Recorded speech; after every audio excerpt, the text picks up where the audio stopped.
Question number 19 देखते हैं। The gravitational field in a region is given by E is equal to 5 newton per kg यानी कि ऐसा unit, I cap plus 12 newton per kg J cap, यानी कि मैं E is equal to बोल सकता हूँ 5 आई कैप। अब ऐसा यूनिट है तो मैं लिखूंगा नहीं उस यूनिट को बार बार, है ना। तो 5 I cap plus 12 J cap. आगे फाइंड दी, पार्ट ए में क्या लिखा हुआ है, find the magnitude of the gravitational force acting on a particle of mass 2 kg placed at the origin. तो एक पार्टिकल है जो कि ओरिजिन पे रखा हुआ है, उस पे ग्रेविटेशनल फोर्स क्या होगा ये निकालना है। तो क्या होता है भाई gravitational force? Mass into field, यही होता है। मास कितना है 2 kg और फील्ड कितनी है 5 I cap plus 12 J cap, यानी कि ये आ गया 10 आई कैप प्लस 24 जे कैप। तो इस फोर्स का मैग्नीट्यूड निकालना है तो मैं क्या करूंगा, अंडर रूट ऑफ 10 का स्क्वायर इज 100, 24 का स्क्वायर इज 576 आएगा ये। ठीक है, इसको जब जोड़ोगे तो अंडर रूट ऑफ 676 आएगा। अंडर रूट ऑफ 676 होता है 26। ठीक है, अब वो कैलकुलेशन में थोड़ी बहुत गलती हो सकती है, लेकिन इसका आंसर 26 आएगा, है ना। तो ये तो हो गया पार्ट ए।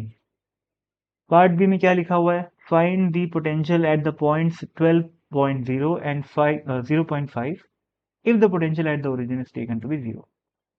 ओरिजिन पे पोटेंशियल 0 है तो 12,0 और 0,5 पे क्या पोटेंशियल होगा। तो देखो भाई, potential, change in potential, part B, change in potential और electric sorry magnetic gravitational field के बीच में जो रिलेशन होता है वो क्या होता है, minus E dot S. Field constant है, जब फील्ड कांस्टेंट होती है तो ई डॉट एस करने से डेल्टा यू की वैल्यू आ जाती है माइनस साइन के साथ। अब हमको निकालना है 12.0 पे, जैसे मान लेते हैं कि ये ओरिजिन है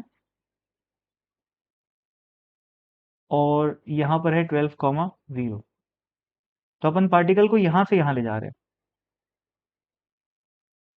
ठीक है, तो ये इनिशियल पोजीशन हो गई और ये फाइनल पोजीशन हो गई।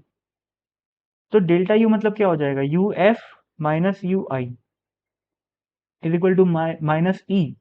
ई की वैल्यू क्या है 5 I cap plus 12 J cap, और डिस्प्लेसमेंट क्या हो जाएगा भाई, 0 से 12 गए तो 12 आई कैप, और 0 से 0 गए तो 0 जे कैप। ठीक है, तो यहाँ पर जे कैप वाला टर्म ही नहीं आएगा। और और क्या दिया आपने, तो यू आई की वैल्यू 0 दिया हुआ है। क्यों? क्योंकि ओरिजिन में पोटेंशियल को 0 मानना है। तो यू एफ यानी कि 12,0 पे जो पोटेंशियल आएगा वो क्या आएगा, -5 इंटू 12 यानी कि -60 आ जाएगा। ठीक है, पोटेंशियल एनर्जी है तो एक मिनट, पोटेंशियल है भाई, है ना। पोटेंशियल है तो यूनिट्स क्या आएगी इसकी, वोल्ट आएगी। यहाँ वी लिख लो, सॉरी यू लिख दिया मैं, वी लिख दो यहाँ पर। ठीक,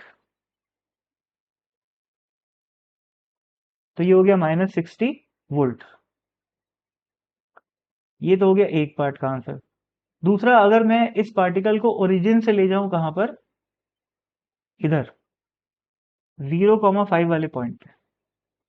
ठीक है, तो मान लेता हूं मैं इसको ऐसे ले गया और यहां पर पहुंच गए 0,5 पे। तो अब ये फाइनल पोजीशन हो गई और ये इनिशियल पोजीशन है। ठीक है, तो change in potential will be equal to again minus E dot S. E की वैल्यू अगेन वही है 5 I cap plus 12 J cap, और एस की वैल्यू क्या है, 0 से 0 गया हूँ एक्स एक्सिस में तो कोई चेंज नहीं आया, वाई एक्सिस में 0 से 5 गया हूँ तो 5 जे कैप आ गया। और डेल्टा वी की वैल्यू क्या हो जाएगी, V final minus V initial. V initial again यहाँ पर 0 हो जाएगा और वी फाइनल क्या हो जाएगा, इस पॉइंट पे पोटेंशियल ये हो जाएगा अपना वी फाइनल।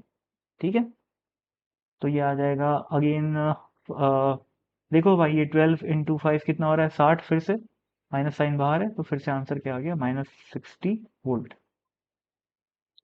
तो इस पॉइंट पे पोटेंशियल है -60 वोल्ट और इस पॉइंट पे वो पोटेंशियल है अगेन -60 वोल्ट, यानी कि दोनों इक्वी पोटेंशियल वाले पॉइंट हुए। चलो भाई, ये हो गया पार्ट बी सॉल्व। अब पार्ट सी देखते हैं। Find the change in gravitational potential energy की बात कर रहा है, पोटेंशियल की बात नहीं कर रहा है। If a particle of mass 2 kg is taken from the origin to the point 12,5, तो पोटेंशियल एनर्जी में क्या होता है भाई? Change in potential energy is equal to क्या होता है, change in potential into mass. तो इसमें भी अपने को चेंज इन पोटेंशियल तो निकालना ही पड़ेगा, तो निकाल लेते हैं। Change in potential is again -E.S, पर इस बार S की वैल्यू क्या है, E की वैल्यू पहले लिख लेते हैं, क्या आएगा 5I + 12J, और S की वैल्यू क्या है देखो। अपन कहाँ से कहाँ जा रहे हैं, ध्यान से पढ़ो भाई। ओरिजिन से हम लोग 12,5 पे जा रहे हैं, तो डिस्प्लेसमेंट क्या हुआ, 12I कैप + 5J कैप, ये हो गया अपना डिस्प्लेसमेंट। कर लो भाई मल्टीप्लाई, 5 × 12 -60 आ जाएगा, और फिर 12 × 5 + 60 आ जाएगा। एक मिनट भाई, सॉरी, -60 आ जाएगा, है ना, माइनस साइन बाहर है क्योंकि, तो ये क्या आ गया, -120 आ गया, -120 वोल्ट। ये डेल्टा वी की वैल्यू निकली है, क्या निकालना है अपने को, डेल्टा यू की वैल्यू निकालनी है। तो डेल्टा यू यानी कि change in potential energy will be equal to mass which is 2 into change in potential that is -120, तो ये आ गया -240 जूल। ये हो गया पार्ट सी।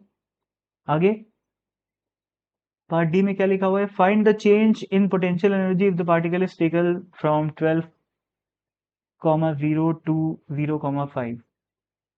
अब यार अपने को पता है कि ये दोनों पहले पार्ट में अपन लोग देख लेते, नहीं दूसरे पार्ट में, कि ये दोनों इक्वी पोटेंशियल पॉइंट है।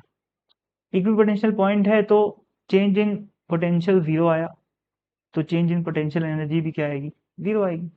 ठीक है, तो इसका आंसर डायरेक्टली अपन बोल सकते हैं 0 आएगा। तो खत्म। Thank you.